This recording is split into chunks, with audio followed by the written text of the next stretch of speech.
In this episode of Sapio with Buck Joffrey, I talk a little bit about my new book. Now, this is a short book. This is not something I've been working on for 2 years, but what it tries to capture is a lot of the things that I've been talking on this show, because the reality is that some of these things can become overwhelming. You hear tons and tons of information on my show, certainly on other shows as well.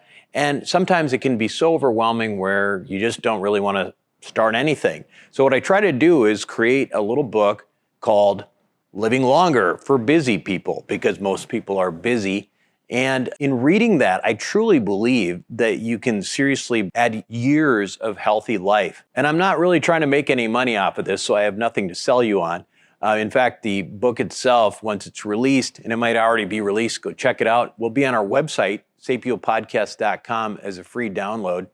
So I sent my producer, Ben Hyatt, a copy of this book, and he took a read, and he suggested that maybe we go through it and give you a little bit of a preview. So that's what we're going to do on this week's episode of Sapio with Buck Joffrey. Make sure to tune in. In pursuit of health and wisdom, Sapio with Buck Joffrey.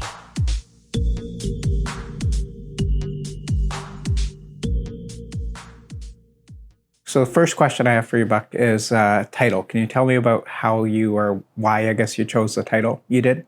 So, this is a book that was really written for busy people, right? And what I'm convinced of is that, you don't have to go to the lengths that a lot of people do. There's a lot of biohackers out there who are making, longevity and all those things really like a full-time job, right? And there's a certain way you eat, and it's very restrictive. You got to work out a ton. You're living a very restrictive life. But what I'm convinced of is that you can adopt a few things in your life that are going to make a big difference, help you live longer and healthier during that period of time. There's a part early in the book that you talk about why you want to live longer, and I know it's probably a little bit of it's not the total reason, but anyways, you talk about wanting to see the Minnesota Vikings win a Super Bowl. So being Canadian, I had no idea they hadn't won a Super Bowl because I thought they were pretty good team. But so anyways, what are the actual chances you think that they'll win a Super Bowl? Are we talking like 100 years, 200 years? How long do you have to live?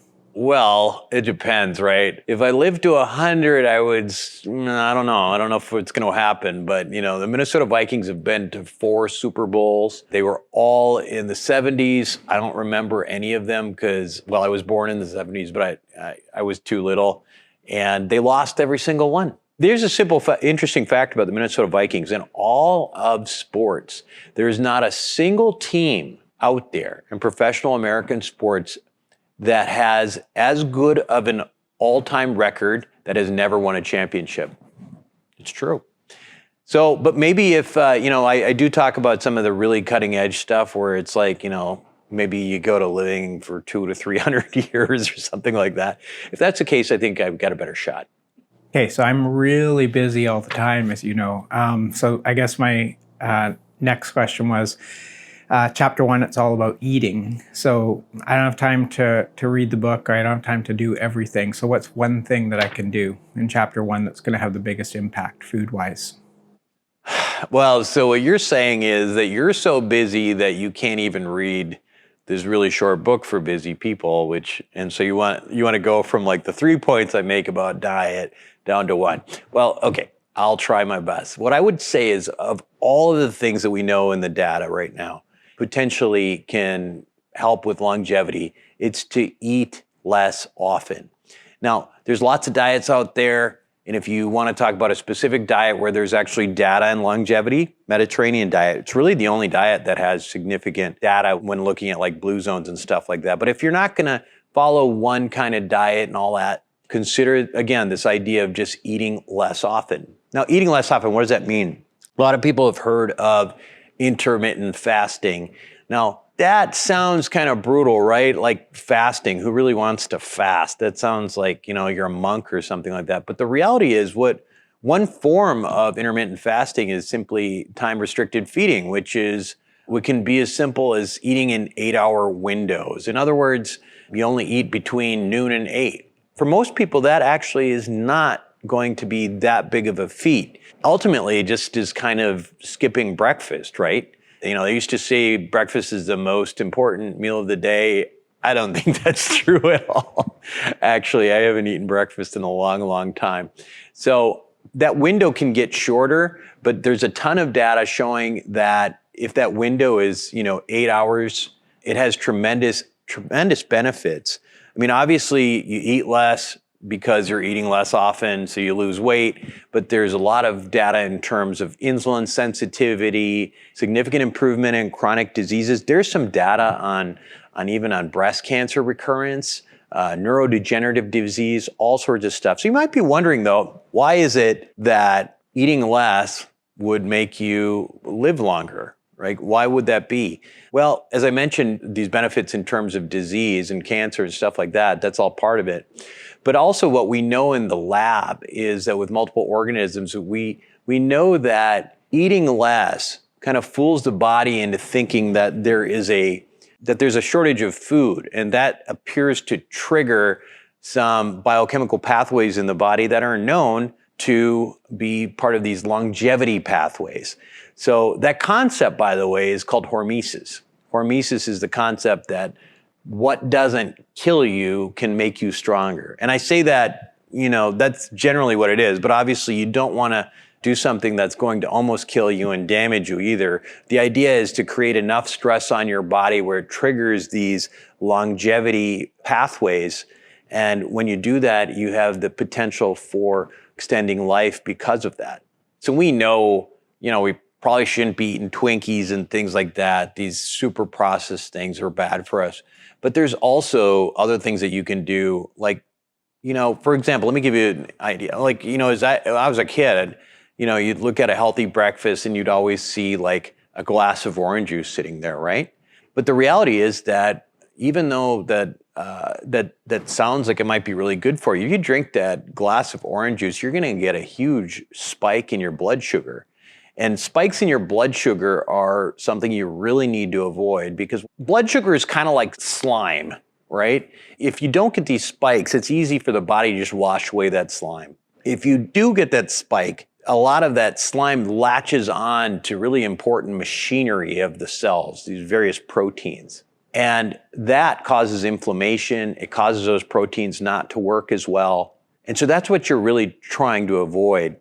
The best way to avoid that is by, trying to avoid eating high glycemic foods. And, I don't want to get into too much detail, but, things that are going to spike your blood sugar, like I mentioned, orange juice, I mentioned, like, for example, the white bread that's coming to your table right before dinner. Don't gobble that stuff down because it's probably going to spike your blood sugar. Obviously, desserts, things like that. If you can avoid those as much as possible, great. The other way to avoid it is there's some hacks. I mean, you have apple cider vinegar, putting a teaspoon of that into a glass of water and chugging it 20 to 30 minutes before a meal can reduce spikes in blood sugar up to about 30%, which is huge.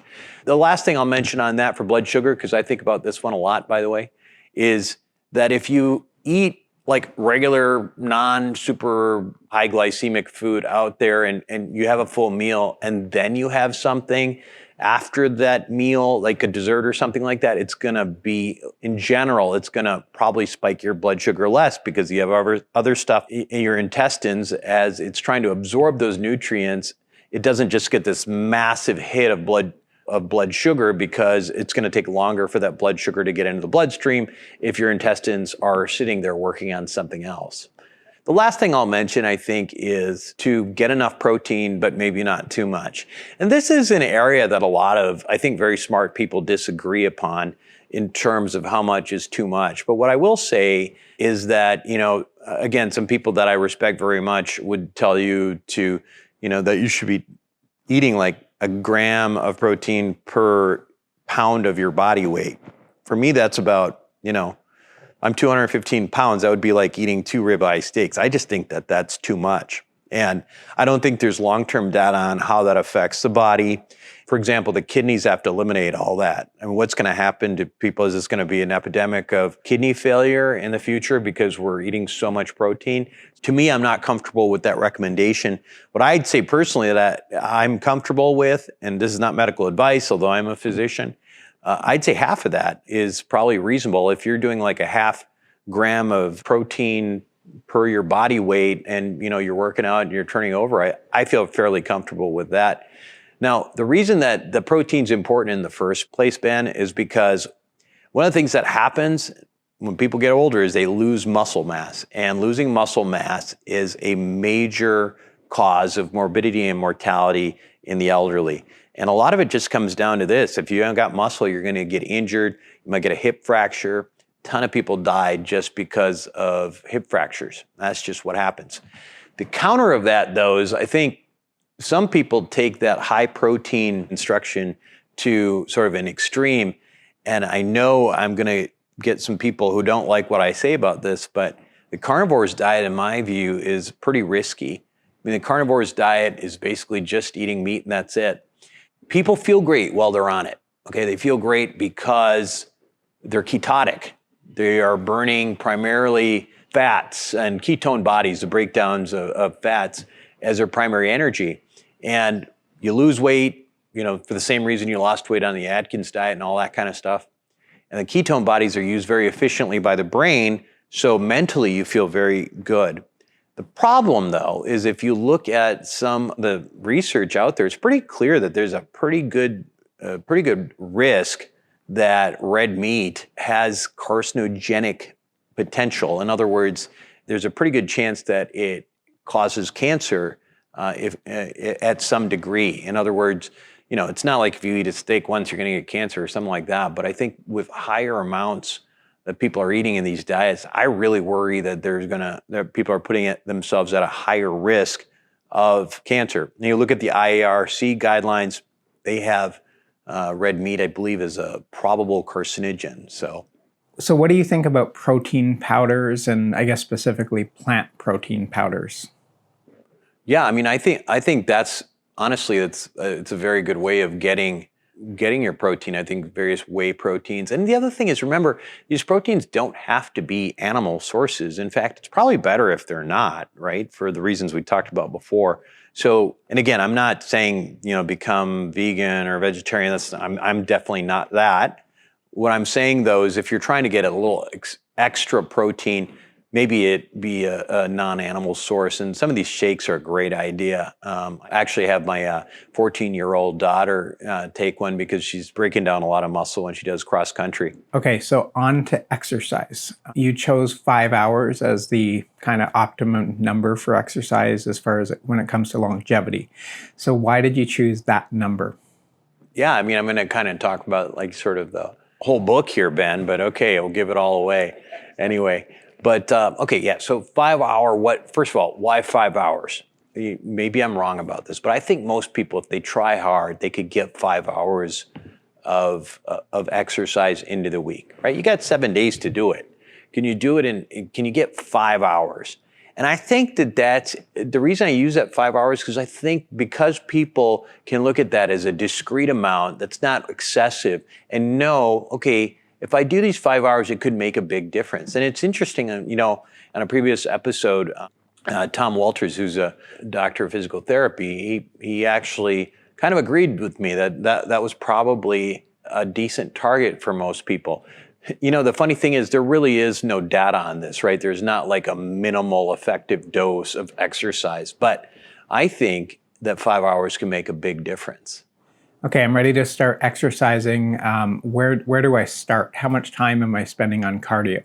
When we talk about exercise, you also have to be very specific about what your goals are, right? I mean, if your goal is to, run in a marathon or decathlons, it's totally different. Your workouts can be totally different. In fact, there are certain sort of extreme workouts that are very clearly counterproductive to the goal of living longer and healthier. We don't need to go into that here, but that's important to remember. You get into some more extreme workouts where it's probably going to make you live less long and less healthy. So if we talk about a workout regimen that is revolving around trying to live longer and healthier and a more functional during those years that you have, then we have to focus in on, well, what are the things that we need to do? Well, the number one cause of death in the United States right now is still cardiovascular disease. And we've talked about before, which I don't think it's going to necessarily be that way in the coming decades because of all of the things that we can already do to avoid it. But right now, that is the number one cause of death. So how do you minimize your risk, or how do you mitigate your risk for cardiovascular disease? Well, the data is pretty clear that probably the most important exercise for cardiovascular health is this kind of cardiovascular exercise called level 2 exercise. So what is level 2? Essentially, it's about 60-70% of your maximum heart rate. That's what level 2 exercise is. And maybe the easier way to think about it, because not everybody's running around with first of all, not everybody knows their maximum heart rate. Second of all, not everybody's running around with a heart rate monitor.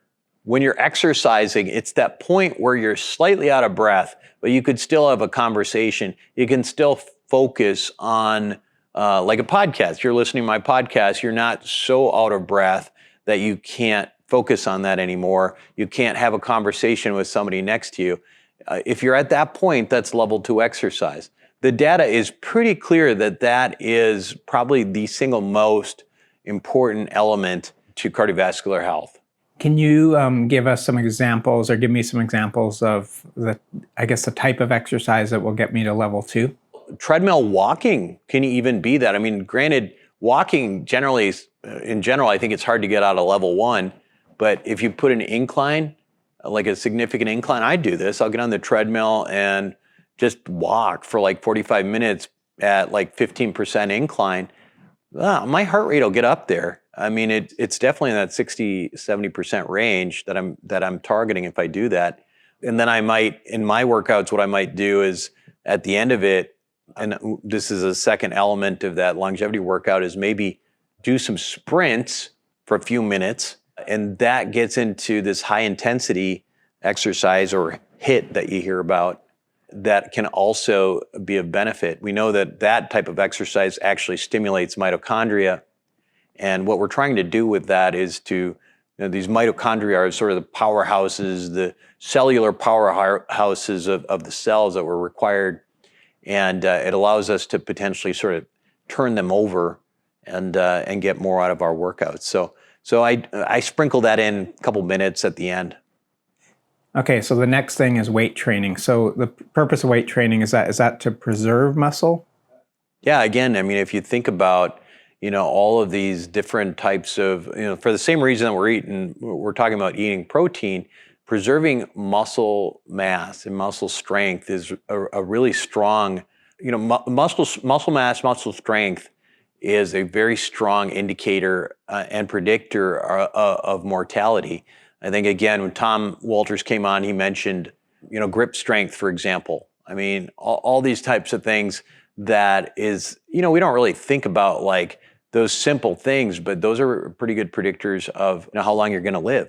So trying to maintain strength and muscle mass is really important. And that's where the strength training comes in. Okay, this one's a big one for me. You get into sleep. You and Alan have talked about this before. I am a night owl, as you know, and lots of times I'm most creative at night. So, I'll go to bed a lot of times, 2 o'clock is probably early or average for me. If I'm sleeping from 2 a.m. to say 8 a.m., which gives me 6 hours, or 10 a.m., which gives me 8 hours, am I okay? Well, I hate to break it to you, but no. First of all, let's talk about why sleep's important, right? Like, sleep is incredibly important. I think it's one of these major contributors to overall health and longevity, right? We used to think in medicine, or at least we used to act like this, sleeping was just like pulling the plug out of the computer overnight and turning it off, and then you turn it on and boom, that's all there is to it. But the reality is that a lot of things happen during sleep and that are involved with trying to get restoration. And without sleep, or with poor sleep, you run into a lot of issues. I mean, there's virtually every disease process that we know of is worsened by sleep, right? You get a higher risk of diabetes, higher risk of cardiovascular disease, higher risk of cancer. Again, the IARC, which I mentioned before, calls night shift work a probable carcinogen, right? So there are all sorts of issues with not getting good sleep. Now, what is good sleep? To answer your question, here's the problem with what you're talking about, Ben. It's not just about getting that 7 to 8 hours of sleep, which is sort of the ideal, right? To get 7 or 8 hours of sleep. It's about when that sleep is. Now, again, I hate to even talk about this in in a certain way, because some people just have jobs and lifestyles and they're unavoidable stuff. But I'm just going to tell you what we know. And what we know is that the two most important stages of sleep are deep non-REM sleep and REM sleep, right? Both of them are critically important. I'm not going to necessarily talk about what those stages are, but what I will say is that deep non-REM sleep, which is the most restorative part of sleep, typically occurs mostly before midnight, right? So I don't mean, when I say the first half of the night, I'm not talking about the first half of your night. I'm talking about the first half of the night. And midnight, by definition, is the middle of the night. It's not that you're not going to get any deep NREM if you go to sleep after midnight, but you're going to get less, because the majority of it, because of your circadian rhythms, is going to happen in the first half of the night. And similarly, REM, which is the other part of sleep I think is really, really important for brain function and that kind of thing, is happening in the early morning hours mostly, right? Like, so you're going to get REM, you're going to go through all these stages all night long, these 90-minute cycles and stages.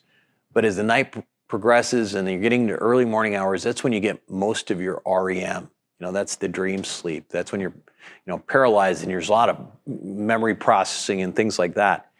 And if you are routinely waking up at like 4 o'clock in the morning, you're not going to get as much of that. And again, it's based on circadian rhythms. It's not about whether the total amount of sleep you got was 7 or 8 hours or not. Anyway, to answer your question, no, you're not really getting the same sleep if you're sleeping from like 1 to 8. Okay, so on to medicines. You and Alan have talked about this. It's mentioned in the book. You really do believe that the number one killer of people right now, which I think is heart disease, could fall out of the top 10 if we use all of the drugs, medication, and diagnostics available to us? The chapter that you're referring to is Medicine 3.0. And again, Medicine 3.0 to me is about the shift. So Medicine 1.0, it's like, leeches, the art of medicine, relying heavily on placebo. Medicine 2.0, basically going to this, high-tech diagnostics, therapeutics, everything that we know about right now, and has really made a huge difference in people's lives and make them live longer and healthier. Medicine 3.0 is, I think, the next step, and that is what we're talking about. Really involves the integration of the doctor, the patient, and technology, and sort of putting those together and creating more optimal outcomes. What do I mean by that? Well, I just mentioned the whole sleep thing, right? And I have an Oura ring, so I follow my sleep every night. Can also get a pretty good idea of, what my heart rate is and stuff from, I'm not wearing my Apple Watch right now, but I do during bed. With regard to cardiovascular disease, though, what you're talking about there, yeah, I think that this is an area, I think, that if we intervene early, we have every means right now to potentially to prevent dying from cardiovascular disease. The vast majority of people should not die from cardiovascular disease. And the reason for that is that if we're monitoring ourselves, knowing what our lipid profile is, knowing what our inflammation markers in our heart are early on, we should be able to do something about it. We should be able to lower our lipids. We should be able to decrease inflammation. We talked about colchicine recently, which was FDA approved for inflammatory causes of heart disease. or inflammatory components of atherosclerosis, I should say. Anyway, if we know about these things and we treat them early, we shouldn't have the disease in the first place. And that's where Medicine 3.0 comes in. Again, just being able to, get those tests ordered early and then to intervene in those things early, because you're tapped into, what you can potentially do about the problems that you're currently seeing now, so they're not problems that kill you 30 or 40 years from now, right? So cardiovascular disease, I think, is one of those things that do what we need to do and what we're capable of. I don't even think cardiovascular disease should be in the top 10 for cause of death. I mean, even for people who are living right now. I mean, it just doesn't make any sense to me that we are not using all that's available to us to prevent it. Okay, so you've also talked a lot on the podcast, in the book, in our personal conversations about using diagnostics to kind of go on the offensive as far as our health goes. Yeah, I mean, I think, again, it's all part of that Medicine 3.0 thing, right? Like, I mean, I think I had that full body MRI from Prenuvo. I didn't really think about doing it, but then, somebody brought it up and it sort of made a lot of sense. Why? Because, well, I mean, 50 to 60% of people will go on to develop cancer at some point. If you can catch it early, chances are much better that you can treat it. For example, you take pancreatic cancer, right? I mean, everybody's got a story about somebody getting pancreatic cancer, somebody totally healthy and dying like 3 months later. It's not just because of the nature of pancreatic cancer. I mean, it's an aggressive cancer, but it's because most people who get pancreatic cancer don't find out about it until they're like in very late stages of pancreatic cancer, at which time it's lethal. If you can find a bunch of stage 1 pancreatic cancers, it's not as scary anymore. That's one of the things. And the other thing in terms of full body MRI that it can pick up, for example, is aneurysms. And I used to be in the neurosurgery field as a neurosurgical resident. 3% of the population is walking around with these time bombs in their head. And they can, when they rupture, you're either going to die or your quality of life is often not worth living. And that's just the truth. They don't all rupture.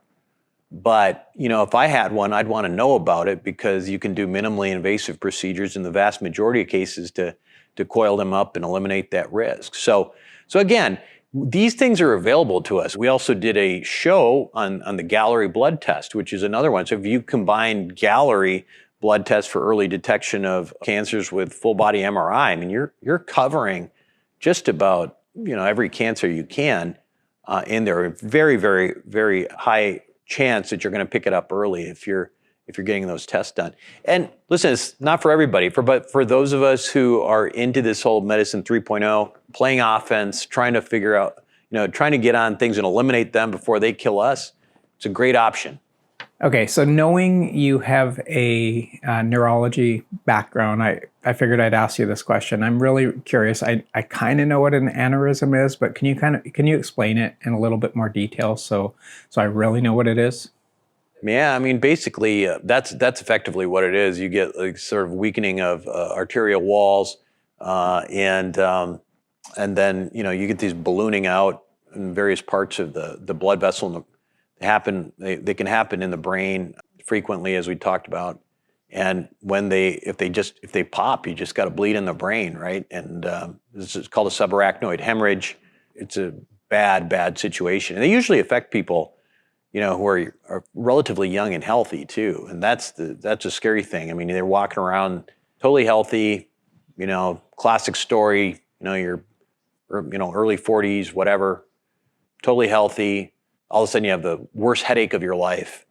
Within 24 hours, you're either dead or in a coma. Okay, I know you mentioned that this is a softer part of the science, but you've got a chapter called Loneliness Kills. Why do you think that? I think it's a complicated question. I think what we can say is that from the blue zone data that we see, that these countries that do tend to have people that live longer statistically compared to the rest of the world, in these communities, I should say, the elderly are more involved. They have more purpose in those societies. So, I mean, I think that some of it you can speculate. I think it's hard to put it into to completely answer why But although there's plenty of data that beyond the blue zones that shows us surviving, that people do tend to live longer if they are not feeling lonely. But some of it, I think you can kind of piece together, I guess, through a little bit of common sense, right? I mean, if somebody is not lonely and they're part of society, they're probably more active. If they're probably more active, they're probably, getting a little bit more exercise and moving around every day. They're probably less depressed. We know that depression also leads to full body inflammation and is one of the major risks for cardiovascular disease and a whole host of other inflammatory diseases. That issue of loneliness ties into mental health, which ties in to physical health. And I think the net result of that is that you end up with people simply not surviving as long if they don't, if they don't have a social network. Unfortunately, I think it's not just the elderly now. I think as society continues to sort of move in that work from home direction, I think you're going to have more and more younger people who are like that as well. I mean, I don't know, back in when I was growing up, nobody worked from home. All the parents were going to jobs, and that was probably their primary social activity for the week, frankly, because they're dealing with coworkers and all that stuff. Well, a lot of times that doesn't really exist anymore. Even in my case, I don't really see that many people because I, create these podcasts and do, for the most part, all my other business stuff from home. So it is something that I think that as a society, we got to be careful of, even with kids, right? Social media. I mean, that kind of interaction is far less beneficial to people than, in-person type social interaction. Gamers, things like that. All this stuff is just leading us towards a society that is less social, more lonely, and I think is going to have a detrimental effect on longevity and health. So I'm really busy. The people watching this are really busy. The people downloading the book are really busy. Recap time. Can you kind of run through some of the key things that really busy people should be doing that will have an immediate impact on longevity and general health? Okay, so this is what you need to do. You get nothing else that you're going to do. You're going to skip breakfast, go on a hike so that you get level 2 exercise. I'm talking about steep hikes, right? You get level 2 exercise. You can run up a little bit. You get a little bit of the high intensity stuff, and do it with a friend so you get your social interaction in. And then make sure you go to bed at a reasonable hour, Ben. Okay, thanks a lot, Buck. That was exactly what I needed. Great book, simple read, and just some really good points. Well, again, I'm not writing this book as for any other reason than to try to spread this, this very simple information out to as many people as possible. So, I think it'll ultimately we'll put it up on Amazon and that kind of thing. But you can just go to the Sapio Podcast website at sapiopodcast.com and just download it. It'll probably be up there well before it's in Amazon and stuff. It may be in draft form, so if there's, if there are typos and that kind of things, don't be mean to me. But I'm just putting it up there so that you have access to it sooner rather than later. By the way, it's really short because it's for busy people. So it's probably, I don't know how many pages it'll come out to, but it's probably no more than 40 pages long. So, thanks for listening to Sapio with Buck Joffrey. A quick reminder that while I am in fact a surgeon, nothing I say should be construed as medical advice. Now make sure to include your physician in any medical decisions you make. And also, if you're enjoying the show, please make sure to show your support with a like, share, or subscribe. Until next time, this is Buck Joffrey for Sapio with Buck Joffrey.